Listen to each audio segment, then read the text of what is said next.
ताज बेगम। आपको सुनकर के आश्चर्य भी हो सकता है, आनंद भी आ सकता है। ये हिसार की बेटी थी ताज बेगम, और थी तो मुसलमान लेकिन कन्वर्टेड। इनके जो जिस कुल में इनका जन्म हुआ वो परिवर्तित कुल था। पहले हिंदू थे, बाद में कयाम खानी, उस समय के मुस्लिम परंपरा थी कयाम खानी, उसमें इनका जन्म हुआ था ताज बेगम का। इनके पूर्वज हिसार के ही थे। और वो हिसार के कैसे हुए? तो करमचंद चौहान नाम के एक राजपूत थे, करमचंद्र चौहान, बहुत ध्यान से सुनिएगा सब लोग। तो करमचंद्र चौहान जी जो थे, एक बार मुगलों का आक्रमण हुआ, इनका पूरा परिवार मार दिया गया। ये छोटे से थे, और तब फिरोज तुगलक था जो दिल्ली के शासन पर बैठा था, उसने इनका पूरा परिवार मार दिया, और ये छोटी अवस्था के थे। इनको फिरोज तुगलक ने अपने पास रख लिया और इनका नाम रखा कान खान। इनका नाम बदल दिया, छोटे तो थे ही। और इनको फिर हिसार के सूबेदार थे सैयद नासिर, उनके पास इनको छोड़ दिया। आप इसको पढ़ाओ लिखाओ और हमारे धर्म की सारी बातें इसको बताओ। धीरे धीरे सैयद नासिर के साथ वो जब हिसार में रहने लगे तो उनको तो पूर्ण रूपेण सब अपने धर्म का ज्ञान हो गया। उम्र बढ़ने लगी, जो जो उनके नियम होते हैं वो सब वो करने लगे। लेकिन थोड़ी अवस्था होने पर जब उसने पूछा कि मेरे पूर्वज कौन हैं, तब किसी ने उसे बताया कि तुम्हारे पूर्वज तो चौहान थे, हिंदू थे, और इस प्रकार तुगलक ने तुम्हारा धर्मांतरण करा दिया। पूरी बात जब अपने पास्ट की उसको पता चली तो उसको बहुत दुख हुआ कि मैं हिंदू था, अब मैं तो बीच का रह गया, ना हिंदू हूं ना मुस्लिम हूं। तो इस प्रकार उसका वंश चला। तो उन लोगों को उस समय कयाम खानी कहते थे, क्योंकि कायम खां के ये लोग वंशज हैं। उसी वंश में ताज बेगम का जन्म हुआ। तो कयाम खां ने अपने वंश का नियम बना दिया। ये लोग होली भी मनाते थे, दीपावली भी मनाते थे और ईद भी मनाते थे। क्यों? बोले जन्म से तो भैया हमारा रक्त जो है वो हिंदुओं का है, लेकिन धर्मांतरण के बाद हम मुस्लिम हैं, तो दोनों आदि ये करते थे। फादल खान हुए, उनकी बेटी थी ताज बेगम। फादल खान के एक राजपूत मित्र थे, उनका नाम था रायसल राजपूत। और रायसल राजपूत जो थे, ये मधु पंडित जी के शिष्य थे, जिन्होंने वृंदावन में श्री गोपीनाथ जी को प्रकट किया। वो रायसल राजपूत राजा के गुरु जी थे। उस नाते से फदल खान जो था वो मधु पंडित जी को भी मिला और गोपीनाथ जी को उसने दर्शन किए। गोपीनाथ जी का जब वो दर्शन करने आया, तब उनकी पुत्री यानी कि ताज बेगम बहुत छोटी सी थी। और श्री गोपीनाथ जी की मधुर झांकी जब ताज बेगम ने पहली बार देखी, पिता के साथ आई थी, तो पहली बार गोपीनाथ जी को देखा। अब यहां फदल खान दर्शन करने नहीं आए थे, वो तो रायसल राजपूत थे, उनसे मिलने आए थे। रायसल राजपूत मधु पंडित जी से मिलने गए थे। तो बस वहां उन तीनों की चर्चा चल रही थी किसी बात पर। यहां ये खेलती खेलती आंगन में, और ताज बेगम अंदर चली गई। और अंदर जाकर के जब ठाकुर जी का इसने दर्शन किया, बस दर्शन करके मानो जैसे गोपीनाथ जी बात कर रहे हों, गोपीनाथ जी को भागी। भैया देखो, आप कितने भी भक्त चरित्र उठा के देख लीजिएगा, जितने भी भक्त बने हैं जिनके चरित्र व्यासपीठ से गाए जा रहे हैं, या तो वो ठाकुर जी ने स्वीकार किए हैं। भाई हम सब ठाकुर जी को स्वीकार करते हैं, पर हम पर ऐसी कृपा नहीं होती। दो ही भक्तों के चरित्र व्यासपीठ से सुनाए जाते हैं, सुने जाते हैं, पढ़े जाते हैं। पहले वो जिनको ठाकुर जी ने स्वीकार किया, दूसरे वो जिनको गुरुदेव ने स्वीकार किया। हमारे जीवन का कल्याण क्या है? हरि को हम प्रिय लगे ना, हमको हरि प्रिय लगे ना, हरि को हम प्रिय लगे, हम हरि के प्रिय हो जाएं। ग्रंथ में वर्णन आता है कि ताज बेगम का स्वभाव था, वो भले ही मुस्लिम कुल में जन्मी, लेकिन उनके मन में दया का भाव था। वो कभी भी अवसरों पर, इनके उत्सवों पर जो भी मांस आदि खाने का प्रकरण होता था, वो नहीं खाती थी, बल्कि लड़ती थी अपने पिताजी से। पिताजी, एक जीव को मार करके हम कैसा उत्सव मना रहे हैं? हम कौन से भगवान को प्रसन्न कर रहे हैं? जो एक जीव की मृत्यु स्वीकार कर रहा है, वो परमात्मा एक दिन हमारी मृत्यु भी स्वीकार कर लेगा। ऐसे परमात्मा को हम कैसे भजन कर सकते हैं? पिताजी इस बात से बहुत लड़ती थी अपने घर में, दया की भावना थी, इसलिए गोपीनाथ जी को भागे। छोटी सी ताज बेगम मंदिर में प्रवेश कर गई। यहां बाहर बैठे मधु पंडित जी को अचानक देखा कि ये फादल खान की बेटी भीतर घुस गई।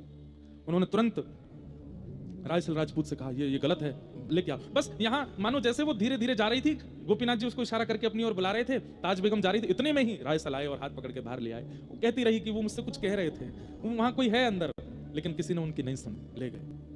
ये प्रथम बार मिलन हुआ ताज बेगम का ठाकुर जी से, बस एक अनुभूति जैसी हुई।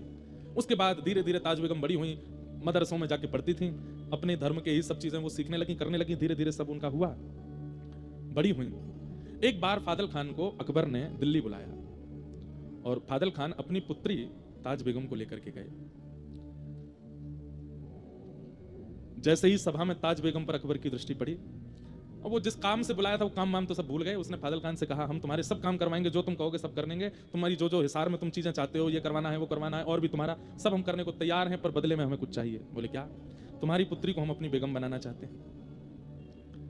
फादल खान सुन करके बहुत चक्का रह गया। बोले कि महाराज आप मेरी पुत्री से विवाह करेंगे? बोले हाँ। उसके लिए तो मानो जैसे परमात्मा प्रकट होकर बोल रहे हो कि अपनी पुत्री मुझे दे दो, अकबर कह रहा है। फादल खान बोले कि मौलवी से दिन निकलवाने की भी जरूरत नहीं महाराज, जिस दिन आप कहो तब ब्याह कर दूंगा। और बादशाह अकबर ने ताज बेगम के साथ विवाह किया। सुंदर तो वो बहुत थी और बादशाह लोग यही देखते थे, इसके अलावा उनका कोई, उनकी तो अनेक पत्नियां होती थी। ताज बेगम के साथ विवाह कर लिया। लेकिन अकबर के यहां 3 कृष्ण प्रेमी थे जिनका संग ताज बेगम को मिला। पहला जोधाबाई, जो कि अकबर की राजपूताना एक पुत्री है, जो कि श्री कृष्ण का भजन करती ही थी, जोधाबाई। दूसरी थी बीरबल की बेटी शोभावती, जो अकबर के महामंत्री बीरबल हैं, उनकी बेटी शोभावती ये गोसाई श्री विठलनाथ जी की शिष्या थी, जिन्होंने श्रीनाथ जी को प्रकट किया। ऐसे श्रीमद वल्लभाचार्य जी महाराज के पुत्र हुए गोसाई विठलनाथ जी, उनकी शिष्या थी बीरबल की पुत्री शोभावती। ये जोधाबाई की सेवा में रहती थी, ठाकुर जी की सेवा में। और तीसरी हुई वृंदावन दास जी, एक थे, उनकी बेटी लीलावती। ये 3 अकबर के महल में कृष्ण भक्ता थी और ये पूरे महल के सब कार्य कार्यों से बस छुप छुपा करके एकांत में तीनों इकट्ठी होती थी। और यहां शोभावती गुसाई जी से जो कथा सुन के आती थी वो जोधाबाई को और लीलावती को बैठ करके सुनाती थी। एक दिन एक कोने में बैठ करके कथा चल रही थी और शोभावती कथा सुना रही थी वृंदावन उद्धव प्रसंग। श्री उद्धव जी वृंदावन गए हैं, व्रज गोपियों की सुध लेने के लिए वृंदावन गए हैं। और बस वही प्रसंग कहते कहते नंद बाबा की स्थिति, यशोदा मैया की स्थिति, गोपियों की स्थिति, सखाओं की स्थिति, वृंदावन की स्थिति, यमुना जी की स्थिति कहते कहते श्री किशोरी जी की स्थिति जब कहने लगे, जोधाबाई और लीलावती तो मानो जैसे रो रो करके बेहाल हो रही थी। और उसी समय ताज बेगम नई नई आई है, महल देख रही थी, पूरा घूम रही थी, एक एक कोने देख रही थी। ताज बेगम वहां पहुंच जाती है और वहां पहुंच करके चुपके से देखती है कि ये सब रुदन क्यों कर रहे हैं, इनके रुदन का कारण क्या है। और बैठी बैठी बस वो बाहर से सुनने लगी कि क्या बात है। और शोभावती के मुख से, जब किशोरी जी के मुख से गाया गया भ्रमर गीत, उद्धव जी से कह रही है, उद्धव उसको नहीं कह रही है, एक भौरे से कह रही है, अरे भौरे तू एक पुष्प से रस लेता है और उस पुष्प से रस लेने के बाद फिर उस पुष्प को छोड़ के दूसरे पुष्प पर चला जाता है, दूसरे पुष्प का रस लेता है, वहां से फिर तीसरे पुष्प पर चला जाता है। तू एक पुष्प का कभी नहीं रहता, तू अनेकों का रहता है। ऐसे ही तेरे जैसा दिखने वाला वो कृष्ण है। हम ब्रज की सब गोपियों के मध्य में रास रचाया, हम सबसे प्रेम की डोर बांधी और अब हमें छोड़ के मथुरा चला गया। तुझ में और उसमें कोई अंतर नहीं है, तुम एक से ही हो। क्या बिगाड़ा था शूर्पणखा ने? त्रेता युग में जब ये कृष्ण राम बने थे तब विवाह करने के लिए इनके सामने आई थी, उसके नाक कान काट दिए। अरे इनकी शरण में आने वालों के साथ ही ऐसा ही व्यवहार करते हैं। किशोरी जी उस भ्रमर को डांट रही हैं और सब सखियां बैठ के सुन रही हैं। ये कथा शोभावती सुना रही है जोधाबाई और लीलावती को, और बाहर बैठी बैठी सुन रही हैं ताज बेगम। जैसे जैसे वो कृष्ण नाम बोलती हैं तैसे तैसे मानो ताज बेगम के पूरे शरीर में जैसे कोई स्फूर्ति जैसी आ जाती हो। अचानक से कृष्ण कृष्ण कृष्ण कहते जब किशोरी जी आर्तनाद करने लगी, रुदन करने लगी, और ये बात जब शोभावती सुना रही थी तो मानो जैसे बाहर बैठी हुई ताज बेगम का मन स्थिति ऐसी विचलित होने लगी। तभी वहां पास में रखे किसी वस्तु का स्पर्श हुआ, जोर की आवाज हुई, भीतर का जो ध्यान था वो टूट गया। उठ करके लीलावती बाहर गई तो देखा वहां पर मूर्छा अवस्था में पड़ी है ताज बेगम। तीनों उसको लेकर के भीतर आए। शोभावती बोली, यह स्थिति तो किसी अत्यंत प्रेमी की होती है, नेत्रों में आंसू हैं, मुख कंपायमान हो रहा है, शरीर पूरा ज्वर से चल रहा है, यह स्थिति इसकी कैसे हो गई? हे जोधाबाई, मुझे लगता है कि ताज बेगम कहीं ना कहीं किसी ना किसी रूप में हमारी प्रियतम से जुड़ी हुई है, तभी ऐसी स्थिति इसकी बनी है। ये प्रेम पुलकित लक्षण सामान्य रूप से किसी के अंदर प्रकट नहीं होते जो इसके अंदर प्रकट हो रहे हैं। जल का छिड़काव किया। ताज बेगम जब होश में आई, पूछा, तुम ऐसी क्यों हो गई थी? ताज बेगम कहती है, आप जो यहां बैठ करके सुना रही थी, मुझे नहीं पता वो कौन है, मुझे नहीं पता उद्धव कौन है, मुझे नहीं पता वो गोपियां कौन है, ये वृंदावन, ये मथुरा, ये सब क्या है। बस मुझे एक बात याद है कि मैं बाल्यकाल में अपने पिता के साथ वृंदावन गई थी और वहां मैंने एक झांकी देखी थी। शोभावती बोली, थोड़ा बताओगी कैसी झांकी? बोला, हाँ वो झांकी तो मुझे आज भी अनुभव होती है। कैसी झांकी थी? बोले, सिर पर मुकुट धारण था, कमल जैसे सुंदर नेत्र थे, मधुर मुस्कान थी, ऐसे भुजा में वंशी धारण की हुई थी, पीतांबरी पहनी हुई थी और पैर कुछ टेढ़े से धारण कर रखे थे, सीधे नहीं खड़े थे वो, और मुझे अपनी ओर इशारा कर रहे थे। शोभावती, जोधाबाई और लीलावती तीनों शंकर के रुदन करने लगी और बार बार ताज बेगम को हृदय से लगाने लगी। अरे तुम तो चुनी हुई हो, तुम तो पहले ही स्वीकार कर ली गई हो। ताज बेगम बोली मैं नहीं जानती इन सब के बारे में ज्यादा, पर पता नहीं क्यों आपके मुख से वो बात सुनना, आप लोगों की स्थिति देखना, मुझे मन कर रहा था कि आप शांत ना हो और मैं उसे सुनती रहूं। आप जब वर्णन कर रही थी मेरे चित्त में अपने आप प्रकट हो रहा था कि कोई नदी बह रही है, सुंदर सुंदर वृक्ष वल्लरियां हैं, सुंदर पर्वत हैं, और वहां नील कांति का कोई व्यक्ति घूम रहा है, उसका मुख नहीं दिख रहा था। ये सारे अनुभव होना सामान्य बात नहीं थी एक जोधाबाई के लिए, जो मदरसों में पढ़ी है, जिसने पूर्ण रूपेण संपूर्ण मुस्लिम भावों को अपने जीवन में रखा है। वो कैसे अनुभव कर सकती है इन बातों का? ठाकुर जी ने चुना है उसे। अब तो 3 से 4 हो गई, और शोभावती, लीलावती, जोधाबाई जब जब कीर्तन भजन करती हैं, ताज बेगम बैठ करके सुनती और सुन के खूब रोती। लेकिन ताज बेगम अकबर को इतनी प्रिय थी, वो ज्यादा देर अपने से दूर उसको रहने नहीं देते थे, और ये घूम घूम करके आती और बस इनसे योजना बनवाती कि कैसे भी मुझे उनसे दूर लाओ। जोधाबाई के ठाकुर जी का उत्सव होता, ताज बेगम खूब उसमें आनंद करती। यही कथाओं की श्रृंखला चलती गई, और चलते चलते कुछ समय वर्ष निकल गया। आज ताज बेगम शोभावती से कहती है, मुझे ऐसा क्यों लगता है कि मैं एक जगह रुक गई हूं, उससे आगे नहीं बढ़ पा रही हूं। मैं एक स्थान पर ही, एक भाव में ही हूं, उससे ऊपर मेरे भाव जा नहीं पा रहे हैं। आप नित्य कथा सुनाती हैं, पर मेरी स्थिति एक ही जगह, मानो जैसे मैं कहीं फंस गई हूं। उससे आगे बढ़ने का, इस पथ पर और आगे जाने का, जिस प्रियतम की आप चर्चा सुनाती हैं, उनसे और मिलने का और क्या उपाय हो सकता है? तब शोभावती कहती है, गुरु आश्रय, शरणागति, गुरु दीक्षा, ब्रह्म संबंध, यही है वो नियम जिनसे कोई गुरु तुम्हें स्वीकार, मतलब भगवत प्राप्त व्यक्ति तुम्हें स्वीकार करे तो तुम्हारी गति बढ़ने लगेगी। ताज बेगम बोली, मुझे गुरु कैसे मिलेंगे? बोले, मेरे गुरुदेव गुसाई श्री विठलनाथ जी हैं, तुम चाहो तो उनसे दीक्षा ले लो। बोले, कैसे लूंगी मैं? मुझे कभी बादशाह जाने नहीं देंगे, और बादशाह आप लोग जानते हैं कि वो 24 घंटे मेरी पहरेदारी से करते रहते हैं, पूछते रहते हैं कहाँ है ताज, कहाँ है ताज, कहाँ है। उन्हें 24 घंटे मैं चाहिए हूं। इन सबके बीच से निकल करके गुरु आश्रित होना, ये कैसे होगा? बहुत ध्यान से सुनिए, आज पहली बार हम इतने विस्तार से सुना रहे हैं ताज बेगम का चरित्र।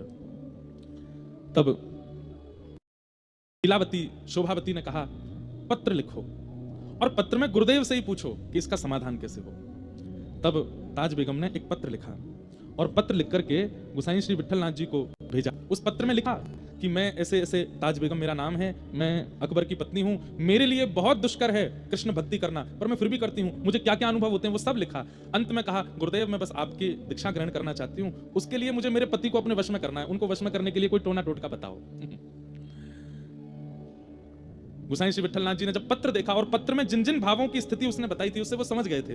बोले, इसने नहीं चुना है ठाकुर जी को, ठाकुर जी ने चुना है इसे। तो हंस करके एक ताम्र पत्र पर कुछ लिखा, और उसको एक ताबीज में डाल करके, काले कपड़े से बांध करके, और गुसाई विठलनाथ जी ने भिजवा दिया अकबर के पास। ताज खां के हाथ जब वो पड़ा तो बोले कि ये ताबीज भेजा है गुसाई जी ने, और लिख दिया था कि इसको अपने पति के गले में बांध दो। ताज खां से प्रेम तो करता ही था अकबर। गई और जाकर के पति से कहा, देखो आपको नगे, आपको कोई इतना युद्ध में जाते थे हो, इस के लिए मैंने एक ताबीज बनवाया है, आपको पहना दूं। वो प्रेम तो इतना करता है, अरे तुम जो चाहे को लाओ पहना दो, गले में पहना दिया। अब अकबर की 1 2 3 4 नहीं, अनेकों पत्नियां थीं, वो सब ताज बेगम से चिढ़ती थी। उन सब ने ये देखा कि इसकी कोई ऐसी बात निकाल के लाओ कि जो हम अकबर को बताएं तो वो इसको त्यागे। तब किसी ने बताया, बोले कि जोधाबाई तो हिंदू है, उसको तो अकबर ने आज्ञा दी है कि तुम अपना भजन कीर्तन करो, पर मैंने देखा है लीलावती, शोभावती और जोधाबाई की सत्संग में छुप करके ये भी जाती है। और कहीं ना कहीं अकबर के गले में जो ताबीज है, इसने किसी हिंदू फकीर से बनवा के मंगवाया है, अकबर को अपने वश में करने के लिए। ये बात जाकर के अकबर को बता दी। अकबर ने ताज बेगम को हाजिर किया, बोले, ये ताबीज किसी हिंदू फकीर ने बनाया, क्या ये बात सत्य है?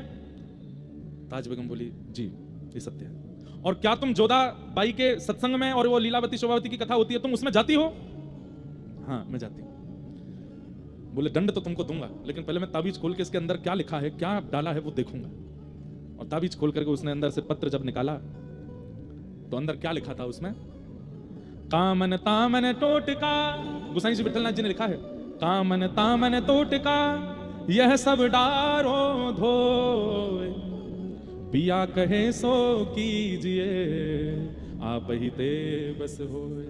क्या लिखा था कि ये कामन तामन टोटका टोना आदि इन सबको छोड़ो, तुम्हारा पति जो कहे वो करो, उसी में तुम्हारी भलाई है, ये लिखा था उसने। ये पढ़ करके अकबर तो बड़ा खुश हुआ, बोले फकीर तो बहुत अच्छे हैं, इन्होंने तो स्पष्ट लिख दिया है कि ये टोना टोटका वगैरह इन पर भरोसा मत करो, पिया कहे सो कीजिए आप ही बस हो। मेरा मन हो रहा है, अरे ये ताबीज तो बहुत अच्छा है, ये ताबीज तो तुम सब इसकी शिकायत, तुम सबको भी ऐसे ताबीज बनवाना चाहिए, पिया कहे सो कीजिए। गुरु कृपा कैसे होती है? मेरा मन हो रहा है इनसे मिलने का कि कौन है ये फकीर, कौन है? ताज बेगम का तो हाथ पैर कांपने लगा, कैसी गुरु कृपा? ताबीज में ऐसा क्या लिखे दिया है कि वो राजा के मन में, अकबर के मन में आ गया कि मुझे मिलना है इनसे? बोले गोवर्धन में विराजते हैं गोसाई श्री विठल नाथ जी, चलो इनको मिलके आते हैं। इतना अच्छा बेगमों को ज्ञान देने वाले फकीर को तो मिलना चाहिए। निकल पड़े ताज बेगम के साथ गोवर्धन। तलहटी में पहुंचे। अब अकबर बादशाह तो पूरे भारत का है, तो उसके आगे तो आना पड़ता था।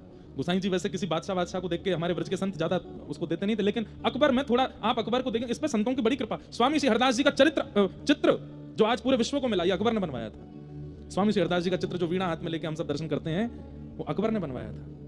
और कहते हैं जहां पर अकबर बैठ के नमाज पढ़ता था, वहां पर मीराबाई का और गोस्वामी तुलसीदास जी का, स्वामी श्री हरदास जी का, इनके चित्र लगे रहते थे। इनका नित्य दर्शन करता था वो। गोसाई श्री विठल नाथ जी के पास गए, वहां जाके उनका दर्शन किया, सब बातचीत हुई। लेकिन गोसाई जी तो अंदर की बात जानते हैं कि ताज बेगम तो चरणाश्रित होने आई है। तब कहा कि आपकी बड़ी कृपा है, आपने मेरी पत्नी को, ये ज्ञान तो सबको मिलना चाहिए, आपने बहुत अच्छा लिखा, मेरा मन हो गया आपसे मिलने का। तब उन्होंने कहा आपको नहीं पता है पर मैं आपको बता देता हूं, आपकी जो गृहिणी है ताज, इसमें जन्म सिद्ध भक्ति के गुण हैं हमारे ठाकुर के प्रति। अकबर ताज की ओर देखे, ताज बेगम कुछ ना कहे, क्या ये सत्य है? बोले जी, लेकिन इस पर आप कुछ कर नहीं सकते। देखिए वो आपका कुछ बुरा नहीं चाहती हैं, और ये तो स्वतंत्रता है, वो किसी को भी भजे, वो मुसलमान है, लेकिन आप तो जानते हैं ये कायम खां परिवार से हैं, इनके पूर्वज तो हिंदू ही थे, इनके मन में थोड़ा कृष्ण भक्ति है, तो ये चरणाश्रित होना चाहती हैं, मुझे करने दीजिए। अकबर बोला मैं रात्रि भर सोचूंगा। लेकिन अकबर के ऊपर भी कैसी कृपा, रात भर सोच के उसने सुबह आज्ञा दे दी। बोले ठीक है, तुम इनसे गुरु दीक्षा ले लो। और आज वो नाच रही हैं, नृत्य कर रही हैं गोवर्धन की तलेटी में। ताज बेगम के जीवन में एक चीज का आपको अनुभव होगा कि इनको ठाकुर जी ने बहुत वियोग नहीं दिया। वियोग दिया है, अंतिम समय में आएगा वो चरित्र भी, पर प्रारंभिक समय में इनको बड़ी अनुकूलताएं मिली, बहुत जल्दी जल्दी भक्ति का मार्ग प्रशस्त होता चला गया। और गोसाई श्री विठल नाथ जी से इन्होंने चरण शरणागति प्राप्त की। प्राप्त करने के बाद गोसाई जी ने इनको मंत्र आदि दे दिए और कहा आप सेवा विवाह तो तुम्हारे यहाँ होगी नहीं, बस तुम ये मंत्र जप लिया करना, जाओ। और ताज बेगम वापस दिल्ली आ गई। यहाँ पर जोधाबाई ने और आदि वो जो दो सखियां और थीं, शोभावती और लीलावती, उन्होंने उत्सव मनाया ताज बेगम के इस मंगलमय दिवस का। आज गुरु दीक्षा हुई है। ताज बेगम अब लिखने लगी है, गुरु कृपा होते ही लिखना प्रारंभ हो गया। और ताज बेगम सबसे पहला क्या लिखती है? छैल जो छवीला सब रंग में रंगीला बड़ा, छैल जो छवीला सब रंग में रंगीला बड़ा, चित्त का अड़ीला कहू देव तो सुन्यारा है। माल गले सोहे नाक मोती सेत जो है कान, कुंडल मन मोहे लाल मुकुट सिर धारा है। दुष्ट जन मारे सब संत जो उबारे ताज, चित्त में निहारे प्रण प्रीत करवारा है। नंदजू को प्यारा जिन कंस को पछाड़ा, वह वृंदावन वारा कृष्ण साहिब हमारा है। वह वृंदावन वारा कृष्ण साहिब हमारा है। और ताज बेगम लिखती हैं और सुनकर के जोधाबाई आदि सब निहाल थी। ये बात मैं कहता हूं बंधु, जो पाएगा वो गाएगा, वो बिना गाए रह नहीं सकता। और पाए बिना गा रहा है, बिना पाए ही गा रहा है, तो इसका मतलब पाने वाला है।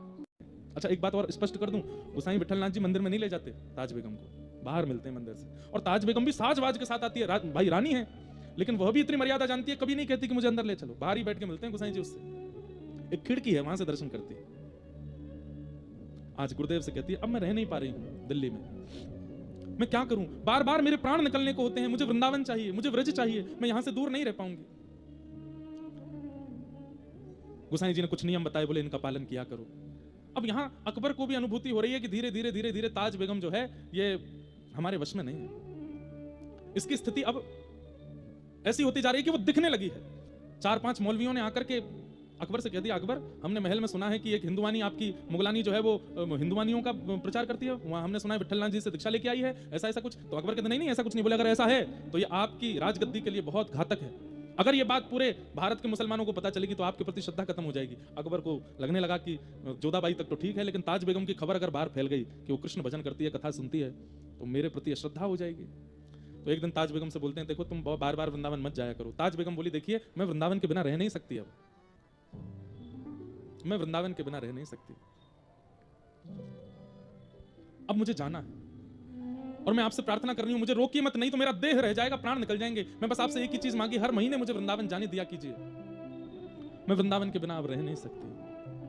अकबर ने यह निर्णय ले लिया कि बाकी सब मेरी पत्नियां तो दिल्ली रहेंगी, ताज को मैं आगरा के किले में रखूंगा।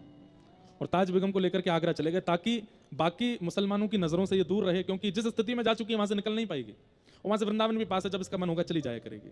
कुछ दिन अकबर पास रहे, पर अकबर बोले अब देवी मुझे काम है, मैं जा रहा हूं वापस दिल्ली, तुम यहीं रहो, ये पूरा महल तुम्हारा, जब मन किया करे वृंदावन चली जाया करो। ऐसे अनुकूल पति मिलना भी बहुत मुश्किल है, और वो भी अकबर जैसा पति ऐसा मिल गया। ये भी विठलनाथ जी ने कुछ जादू किया होगा जरूरी अकबर पे, तो वो ऐसा हो गया। और ताज बेगम अब वृंदावन जाती हैं, लेकिन मंदिरों में प्रवेश नहीं, बाहर से ही प्रणाम कर लेती हैं। कभी इस मंदिर का, अब पहले बड़ा दलबल चलता था, धीरे धीरे उस दलबल को कम कर दिया, कुछ कम कर दिए, सैनिक कम कर दी, कुछ पालकियां कम कर दी, हाथी घोड़े कम कर दिए। पूरे वृंदावन में रसिकों को बड़ा कष्ट होता था ताज के आने से। धीरे धीरे ताज बेगम गुप्त चुप बस मुंह बदल बदल करके जाती है और ठाकुर जी का अनुभव करती है। वृंदावन में बस घूमती हैं, दर्शन करने का अधिकार तो है नहीं उनके पास। तो गोविंद देव जी जाती हैं, गोपीनाथ जी जाती हैं, जिनको इन्होंने बचपन में देखा था, तो वही बाहर से दर्शन करती। तो बाहर से दर्शन करने में क्या होता है कि दर्शनार्थी इतने खड़े होते, तो कभी तो ठाकुर जी की पीतांबरी ही दिखती, कभी ठाकुर जी की वंशी ही दिखती, कभी ठाकुर जी की भुजा ही दिखती, कभी बस मुकुट ही दिखता। मुखमंडल सालों तक इतनी भीड़ के कारण मुखमंडल दिखता ही नहीं था। खूब देर खड़ी रहती, हल्की सी झलक आती और फिर कोई आ जाता सामने। पर ये बाहर से दर्शन करती थी, अंदर नहीं जाती थी, नियम नहीं तोड़ती थी। लेकिन सालों साल दर्शन करते करते करते एक दिन इनको गुस्सा आया और ठाकुर जी से बोले, मैं भीतर नहीं आ सकती क्योंकि मैं मुगलानी हूं, पर आप तो बाहर आ सकते हो, आप क्यों नहीं आते? क्या मेरे भजन में, क्या मेरे साधन में, क्या मेरे भाव में कोई कमी है जो आप बाहर नहीं आते? अरे आपको जगत का नाथ कहा जाता है, तो फिर अकेले हिंदुओं पर कृपा क्यों कर रहे हो? क्या हम मुसलमान जगत में नहीं आते?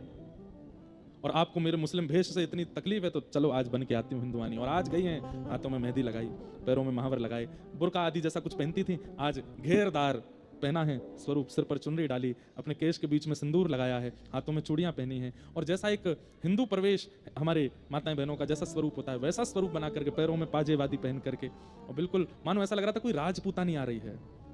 आज श्रृंगार करके आई और गोविंद देव जी के सामने खड़े होकर के ताज बेगम ने एक पद गाया, सुनो दिल जानी मेरे दिल की कहानी, सुनो दिल जानी मेरे दिल की कहानी, तेरे हाथ हूँ बिकानी, तेरे हाथ हूँ बिकानी, बदनाम भी सहूंगी, सुनो दिल जानी मेरे दिल की कहानी। शब्दों में थोड़े उर्दू शब्द हो सकते हैं क्योंकि मुसलमान ही हैं।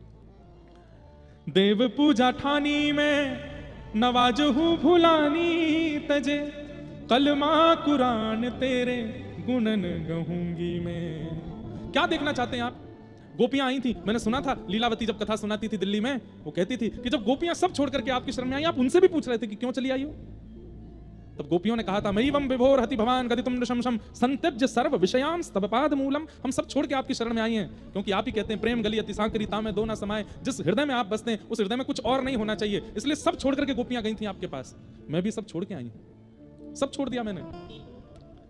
देव पूजा ठानी, आप, मैंने सुना कि शंकर जी पर जल चढ़ाने से आप प्राप्त होते हो, तो मैं शिव जी का आराधन करने जाती हूँ। मैंने सुना यमुना स्नान से आप मिलते हो, तो मैं यमुना स्नान करती हूँ। मैंने सुना गले में कंठी माला पहनने से आप मिलते हो, मैं गहने नहीं पहनती, पूरे गले में कंठी माला पहन के रहती हूँ। कैसे भी मिलो तो सही। देव पूजा ठानी मैं नवाज हूँ भुलानी तजे, कलमा कुरान तेरे गुणन गहूंगी मैं, सुनो दिल जानी मेरे दिल की कहानी, तेरे हाथ हूँ बिकानी, तेरे हाथ हूँ बिकानी, बदनाम भी सहूंगी, सुनो दिल जानी। अगर आपको लगता है कि मैं आगरा में रहती हूँ इसलिए आप मुझे नहीं मिल रहे, तो चलो ब्रजवास कर लूंगी। वृंदावन के बाहर सीमा पर एक निवास बना लिया, वहां रहने लगी। उसके बाद फिर एक वर्ष प्रतीक्षा करी कि मैं भीतर नहीं आ सकती, लेकिन आप तो आ सकते हो बाहर। नहीं आए ठाकुर जी। फिर एक दिन श्रृंगार करके आई, फिर रोने लगी सामने आके। और क्या कह रहे हैं? सांवला सलोना सिर ताज सिर कूले दिए, तेरे नेह दाग में निदाग हूँ रहूंगी मैं, सुनो दिल जानी मेरे दिल की कहानी, तेरे हाथ हूँ बिकानी, तेरे हाथ हूँ बिकानी, बदनाम भी सहूंगी, सुनो दिल जानी। नंद के कुमार हे कुमार, हे कुमार, नंद के कुमार कुर्बान तेरी सूरत पे, हूं तो मुसलमानी, हिंदुआनी हूं रहूंगी मैं। आज से सिंदूर भरूंगी, हाथों में चूड़ी पहनूंगी, महावर लगाऊंगी, जैसे आपको हिंदू प्रिय है तो मैं हिंदू बन के रहूंगी। सुनो दिल जानी मेरे दिल की कहानी, तेरे हाथों बिकानी, तेरे हाथों बिकानी, बदनाम भी सहूंगी, सुनो दिल जानी। कहत सहजादी ठाकुर कभी सौंपेज कर, वृंदावन छोड़ अब कितहूं न जाऊंगी, सुनो दिल जानी मेरे दिल की कहानी। सालों साल रोज जाती हैं गोविंद देव जी और यही पद गाती हैं गोविंद देव जी के सामने बैठ के। देखती हूं आप हटीले हो तो मैं आपसे ज्यादा हटीली हूं, कब तक नहीं आओगे बाहर मुझसे मिलने। दर्शन बंद होने के बाद ताज बेगम निकल जाती थी, कोई संत महापुरुष कोई सत्संग कर रहे होते तो वहां बैठ के सुनती थी। भोजन पानी त्याग दिया है कि नहीं मिलेंगे तो फिर अन्न ग्रहण नहीं करूंगी। मैं मंदिर की पवित्रता देख के भीतर नहीं आऊंगी, पर आपको बाहर आना पड़ेगा, मेरी जिद है अब।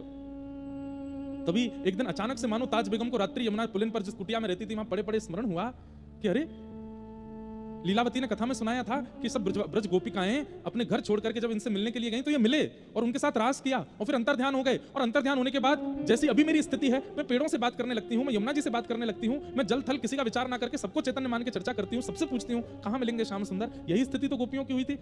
फिर क्या किया था उन गोपियों ने, क्या बताया था लीलावती ने? अरे उसने बताया था यमुना तट पर श्री किशोरी जी की शरण ग्रहण की थी और किशोरी जी की शरण ग्रहण करने पर गोपी गीत गाया था। और तब श्याम सुंदर ताशाम आविर्भूत सौरी स्मय माय मुखाम्बुज पीतांबर दर्श रघुवी साक्षान मनमत प्रकट हो गए थे ठाकुर जी। अरे मैं किशोरी जी के पास तो गई ही नहीं अभी तक।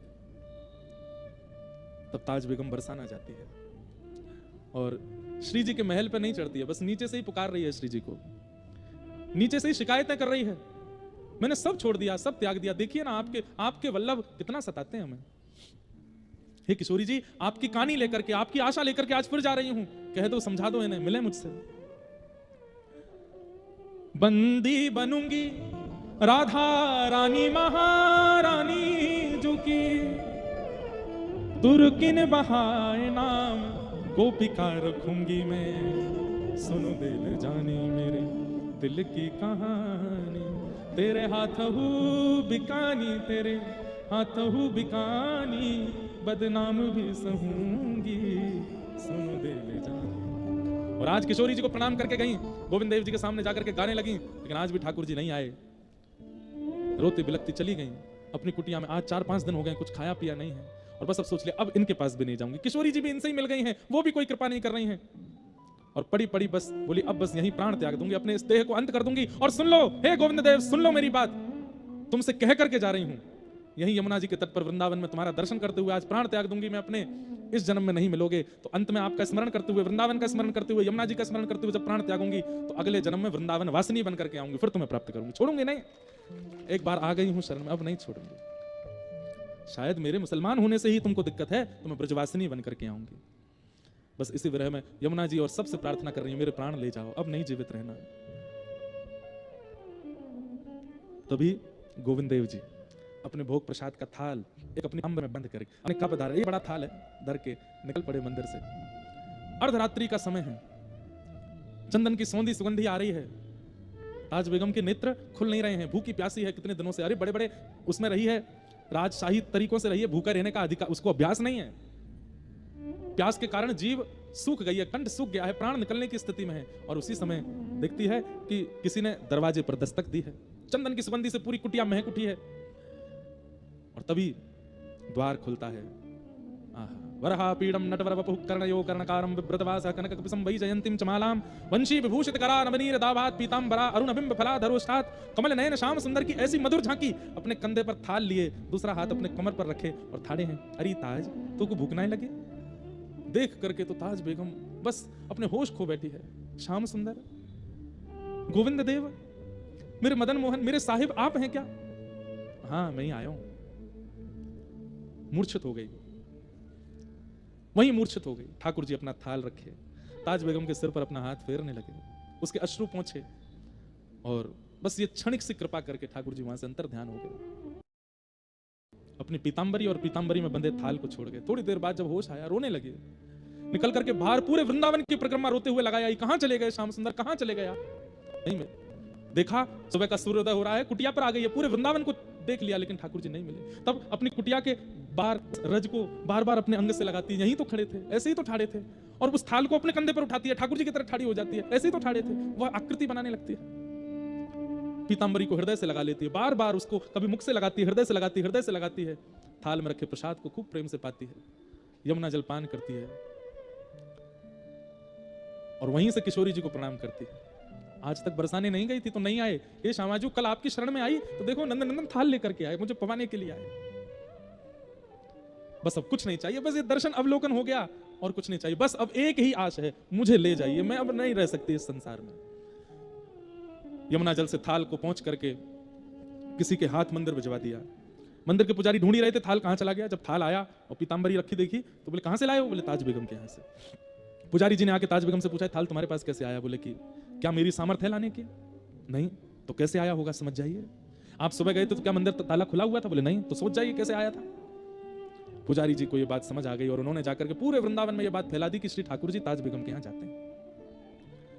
अब तो यश होने लगा ताज बेगम का, घबरा गई इससे, ये नहीं चाहिए था मुझे। अब तो जहां से निकलती हैं लोग प्रणाम करते हैं, दंडवत करते हैं, अब तो मंदिर के द्वार खोल दिए, बोले भीतर आ जाओ दर्शन कर लो। ताज बेगम कहती नहीं, ये सब नहीं चाहिए था। आधी रात में ही वृंदावन छोड़ करके महावन चली गई गोकुल के पास, और वहां जाकर के बस कृष्ण गोविंद का नाम गुणगान करती है। अब ताज बेगम बहुत सुंदर सुंदर पद रचना करने लगी है, अब हिंदी भाषा में करने लगी है, हिंदी से भी ब्रज भाषा में करने लगी, अब उर्दू शब्दों का प्रयोग नहीं करती है। तब होली का समय आया और वहीं महावन में एकांत में अपनी कुटिया में बैठी बैठी ताज बेगम मानसी चिंतन करती है ठाकुर जी का, और तब धमार का पद उन्होंने गाया, जो आज भी श्रीनाथ जी में धमार जब होली के पद आते हैं तो वो पद गाया जाता है, बहुरी ढप बाज रहे, इस प्रकार से वो पद है ताज बेगम का। तो उस पद की रचना कर रही थी ताज बेगम, और उस पद में सब वर्णन कर रही थी, कैसे रंग उड़ रहे हैं, कैसे वीर उड़ रहे हैं, कैसे सब गोपियां रंग खेल रही हैं, नंद बाबा की स्थिति, यशोदा मैया की स्थिति, ग्वाल बालों की स्थिति और सब गायों की स्थिति, व्रज का पूरा वर्णन करते हुए इतते आई कुंवर राधिका उतते कुंवर कन्हाई, और जैसे कुंवर कन्हाई का वर्णन किया, ठाकुर जी की झांकी देखी, अचानक से वो बस देखती जा रही हैं, लिखती जा रही हैं, अचानक से ठाकुर जी फेंट में गुलाल भर के लाए थे, और अचानक से रंग रंगित ठाकुर जी फेंट के गुलाल को अपने कंधा पे धारण करके, और वही मुद्रा जो पहली बार ताज बेगम ने देखी थी, हाथ में थाल है और एक हाथ कमर पर है, मंद मुस्का के पूछ रहे हैं तो भूखने लगी, बस वही झांकी पुनः ठाकुर जी ने प्रकट कर दी मानसी में। और यहाँ पद लिख रही हैं, वो पद लिखते लिखते अचानक रुक गई, अब शुरू कैसे वर्णन करूं? ठाकुर जी मंद मंद देख रहे हैं, तभी ताज बेगम को दिखाई देता है कि उस होली में ताज भी खड़ी है, और ताज का हाथ जाकर के ठाकुर जी ने पकड़ा, ला करके होली के भीतर जैसे ही प्रविष्ट कराया है, ताज बेगम के प्राण वहीं छूट गए। आधा ही पद लिख पाई है, पूरा नहीं हो पाया था, वहीं बस कलम रखी रह गई ताज बेगम की।